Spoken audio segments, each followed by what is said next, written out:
Assalamualaikum warahmatullahi wabarakatuh. Alhamdulillah, wa nastaghfiruh wa na'udzu billahi min syururi anfusina wa min sayyiati a'malina. May yahdihillahu fala mudilla lahu wa may yudlil fala hadiya lahu. Asyhadu an la ilaha illallah wa asyhadu anna syarika lahu wa anna Muhammadan abduhu wa rasuluhu la nabiyya wa la rasulullah ba'dah. Amma ba'd, yaitu saya pada materi kedua satu membahas mengenai bentuk kias yang pertama. Nama saya Argani Winopratama dengan NIM 2023 155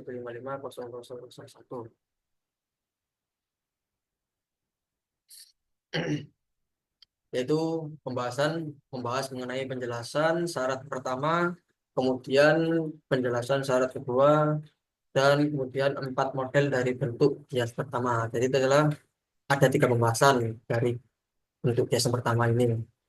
Yang pertama yaitu penjelasan syarat pertama. Syarat pertama itu mengharuskan premis minor terangkai dari proposisi positif, yaitu qadiyah mujabah, sebab jika ia tidak berbentuk positif, maka tentu pilihan lainnya adalah negatif. Nah, jadi bentuk kias itu memiliki 2 syarat.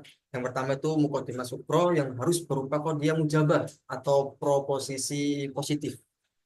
Kemudian yang kedua itu syarat yang kedua muqaddimah kubro, yaitu harus berupa qadiyah kuliah, yaitu proposisi yang universal. Nah, penjelasan dari syarat pertama itu premis mayor harus positif. Karena apa? Karena seperti yang sudah kita bahas, kita jelaskan, 2 premis yang sama-sama negatif tidak akan dia itu tidak akan bisa memberikan kesimpulan yang benar. Kemudian yang kedua, konklusi yang dihasilkan harus negatif, sebab dari beberapa syarat yang sudah kita pelajari sebelumnya disebutkan bahwa jika salah satu dari 2 premis itu negatif, maka hasilnya pun pasti akan negatif. Kemudian yang ketiga itu had akbar atau mayor term. Nah, pada konklusi akan mustarik ya, karena dia itu menjadi mahmul dari suatu proposisi yang negatif. Tapi pada premis yang mencantumkannya, yaitu premis mayor, dia itu goiru mustarik. Kenapa? Dengan begitu pola kias yang seperti ini pada akhirnya itu akan melanggar salah satu syarat yang sudah diterangkan sebelumnya tadi itu yang ada 2. Nah, bahwa tidak boleh ada had mustarik dalam natijah kecuali jika ia juga mustarik dalam mukaddimah yang mencantumkannya gitu. Singkatnya, jika premis pertama itu tidak terangkai dari proposisi positif atau qadiyah mujabah, maka kias yang dibangun akan menjadi cacat. Kenapa? Karena ketika itu akan ada had yang mustarik dalam bentuk natijah, sementara dia itu ghairu mustarik ya, dalam mukadimah. Nah, contohnya seperti ba'dul halyawan laisal insan. Nah, sebagian hewan itu bukan manusia. Kullu insanin mutafil. Nah, setiap manusia itu bernafas. Ba'dul halyawan laisa muntafas. Muntanafas. Nah, sebagian hewan itu tidak bernafas. Jadi premis pertama dalam kias tersebut terangkai dari proposisi negatif, yang artinya dia tidak memenuhi 2 syarat yang kita sebutkan tadi. Akhirnya apa yang terjadi? Konklusi yang dihasilkannya itu menjadi keliru atau salah, cacat ya. Karena sekali lagi apabila premis minor itu negatif, maka konsekuensinya akan ada had yang mustarik dalam natijah, yaitu mutanafis yang bernafas ya. Sementara dia sendiri goiru mustarik dalam mukadimah yang mencantumkannya gitu. Karena dia menjadi mahmul dalam qadiyah kuliah mujabah. Tetapi kias di atas itu akan menghasilkan kesimpulan yang tepat apabila premis pertamanya kita ubah itu. Jadi bisa kita ubah untuk menjadi premis yang positif. Sehingga terangkailah kias seperti ba'dal halyawan insan, kullu insanin mutanafas ya. Ba'dal halyawan mutanafas, sebagian hewan itu bernafas ya. Kemudian pembahasan yang kedua yaitu penjelasan syarat kedua. Syarat kedua ini menetapkan bahwa mukaddimah kubro atau premis mayor itu memang harus terangkai dari proposisi yang universal, qadiyah atau qadiyah kuliah, baik itu positif mujabah maupun negatif salibah. Jadi ketika syarat pertama itu mengharuskan premis minor berupa proposisi positif atau qadiyah mujabah, maka secara otomatis mahmul dari proposisi tersebut tidak akan mustarik. Sebab seperti yang kita ketahui bahwa qadiyah mujabah itu baik kuliah maupun juz'iyah hukum yang diperlakukannya di dalamnya itu tidak terdistribusi gitu kepada semua individu dari mahmul. Nah, padahal mahmul dari mukadimah pertama ini akan menjadi had ausat, yang artinya yang itu yang menjadi perekat antara dia dengan mukadimah selanjutnya. Dan kita tahu bahwa had ausat itu harus mustarik ya, minimal satu kali dalam satu mukadimah. Nah, karena mahmul dari mukadimah pertama ini tidak akan mustarik, padahal dia itu menjadi had ausat, maka pada premis selanjutnya had ausat itu harus mustarik ya, agar dia mampu menjalankan fungsinya dengan benar ya, sebagai perekat antara mukadimah pertama dengan mukadimah yang kedua. Dalam hal tersebut bisa berwujud apabila mukadimah kedua itu terangkat dari qadhiyah kuliah, baik itu mujabah maupun salibah, karena had ausat itu akan menjadi maudhu dari mukadimah yang kedua ini. Singkatnya itu syarat kedua ini harus dipenuhi, karena kalau tidak atau Ustadz tidak akan bisa menjalankan fungsinya dengan benar itu sebagai perekat antara mukadimah pertama dengan mukadimah kedua. Contoh kias yang tidak memenuhi syarat itu, memenuhi syarat kedua ini seperti kullu insanin hayawan ba'dal hayawan sohilan ba'dal insan sohilan. Setiap manusia itu adalah hewan, sebagian hewan itu meringkik, sebagian manusia itu meringkik ya. Jadi kias ini terangkat dari dua premis yang benar, tapi kesimpulan yang dihasilkan menjadi salah. Kenapa? Dari mana kesalahan itu bermula? Yaitu kesalahan itu bermula dari tidak terpenuhinya syarat yang kedua ini. Nah, konsekuensinya hat ausat yang dalam hal ini adalah hayawan atau hewan tidak menjalankan fungsinya dengan baik. Dalam mukadimah pertama dia ghairu mustari, karena dia itu menjadi mahmul dari qadhiyah kuliah salibah mujabah. Dan dalam mukadimah kedua juga dia baru mustari karena dia menjadi maudhu dari qadhiyah juz'iyah. Nah, kemudian pembahasan yang ketiga, empat model dari bentuk kias pertama. Jadi untuk menentukan mana model yang melahirkan hasil dengan yang tidak melahirkan hasil, para logikawan itu memperkenalkan dua cara, yaitu dengan iskot dan tahsil. Iskot itu artinya menggugurkan, sedangkan tahsil itu artinya menghasilkan. Dengan metode pertama kita menggugurkan model-model yang tidak sesuai dengan ketentuan.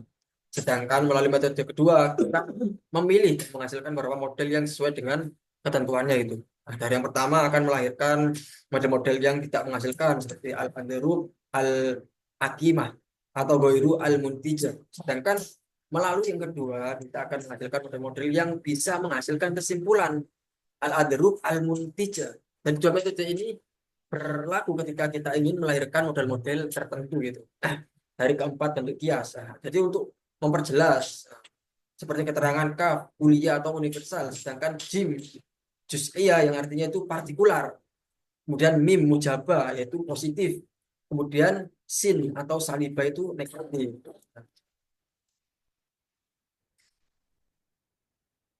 Model pertama dari kias yang terangkai dari dua qadhiyah kuliah mujabah dengan natijah yang juga berupa qadhiyah kuliah mujabah. Nah, contohnya seperti kullu hadidun ma'danin. Setiap besi itu adalah barang tambang. Nah, wa kullu ma'danin yatamaddu bil harirah. Nah, setiap barang tambang itu memuai dengan panas. Kullu hadidin yatamuddu bil harirah. Setiap besi itu memuai dengan panas. Kemudian contoh yang lain, ada kullu insanin hayawan wa kullu hayawan naman. Nah, wa kullu insanin namun. Nah, setiap manusia itu adalah hewan, kemudian setiap hewan itu tumbuh. Setiap manusia juga itu adalah tumbuh. Nah, kemudian model yang kedua, kias yang terangkai dari qadhiyah kuliah mujabah dan qadhiyah kuliah salibah dengan natijah yang berupa qadhiyah kuliah salibah. Nah, contoh pertama seperti kullu mukmin muslim. Setiap orang beriman itu pasti adalah muslim gitu. Wala wahidu minal muslimin, dan tak ada orang pun dari orang muslim yang kafir bil kufri. Nah, yaitu kafir. La wahidu minal mu'minin bi kufrin. Tidak ada seorang pun dari orang beriman yang kafir. Contoh kedua ada seperti kullu khamrin maskurun. Semua khamr itu memabukkan ya. La syai'un minal maskurin binafsih. Tidak ada satupun dari yang memabukkan itu yang bermanfaat. La syai'un minal khamri binafsin. Nah, tidak ada khamr yang bermanfaat. Kemudian yang model ketiga, kias yang terangkai dari qadhiyah juz'iyah mujabah dan qadhiyah kuliah mujabah dengan natijah yang berupa qadhiyah juz'iyah mujabah. Jadi contoh yang ketiga ini seperti ba'dos sa'ilina mukor ya. Sebagian orang yang minta-minta itu adalah orang yang fakir itu. Wa kullu fakirun yastahiqus shadaqah ya. Setiap orang fakir itu berhak mendapatkan sedekah ya. Ba'dos sa'ilina yastahiqul shadaqah ya. Sebagian orang yang meminta-minta itu berhak mendapatkan sedekah gitu. Kemudian ba'dal Indonesia muslimun ya. Sebagian orang Indonesia adalah orang Islam.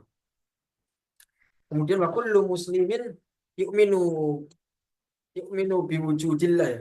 Setiap orang muslim, setiap orang yang Islam itu harus percaya pada Tuhan ya. Ba'dal Indonesia yu'minu biwujudillah ya. Nah, sebagian orang Indonesia itu percaya kepada Tuhan.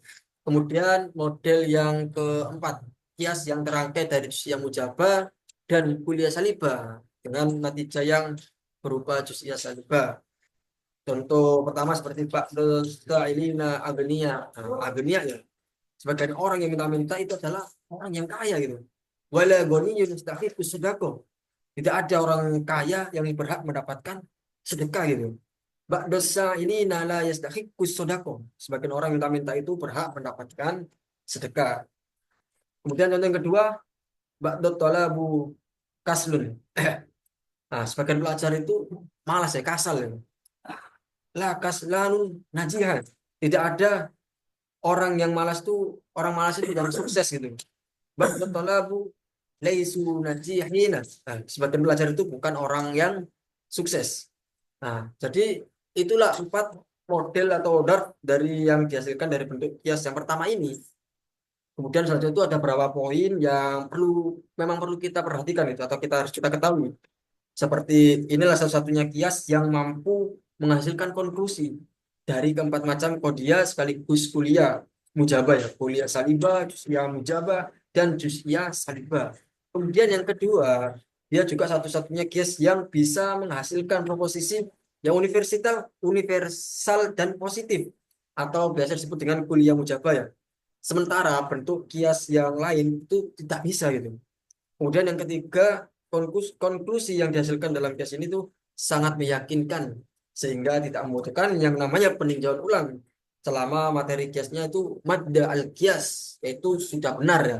Nah, kenapa? Hal ini karena disebabkan masing-masing hati itu berada dalam posisinya yang normal dan disebutkan secara berurutan. Pertama disebutkan hat skor dulu, lalu baru disebutkan kemudian dengan hat ausat, dan setelah itu disebutkan hat akbar mukodimah pertama dan kedua menyertai hat asgor dan akbar. Namun secara berurutan ya, setelah keduanya diapit oleh hat ausat, lalu natijah yang dihasilkan juga menyertakan yang namanya hat asgor terlebih dahulu, yang kemudian disusul dengan hat akbar. Kemudian setelah menghilangnya hat ausat, oleh sebab itu sangat wajar jika bentuk kias yang pertama itu mudah sekali dicerna oleh akal, dan kesimpulan yang dihasilkan pun sangat meyakinkan gitu. Yang keempat itu karena sifatnya yang meyakinkan, kias ini adalah kias yang paling layak untuk dipakai dalam menyuguhkan sebuah argumen, baik dalam persoalan-persoalan keagamaan, sosial, politik, dan disiplin keilmuan yang lain-lainnya. Jadi banyak sekali yang cocok untuk kias ini gitu. Kemudian yang kelima, bentuk kias yang pertama ini dapat dijadikan rujukan untuk menguji kebenaran hasil dari bentuk-bentuk kias yang lain seperti yang akan kita lihat dalam apa ya, materi-materi yang akan selanjutnya nanti. Ada kias yang kedua, kias yang bentuk kias yang pertama. Nah, ini kan yang saya bahas. Kemudian nanti ada bentuk kias yang kedua, ketiga, dan keempat, dan selanjutnya gitu. Mungkin cukup sekian yang dapat saya sampaikan. Jika ada salah kata, jika ada kurangnya, itu semua dari diri saya sendiri. Dan jika ada benarnya, itu semua dari Allah Subhanahu wa Ta'ala. Nun wal qalami wa ma yasturun. Assalamualaikum warahmatullahi wabarakatuh.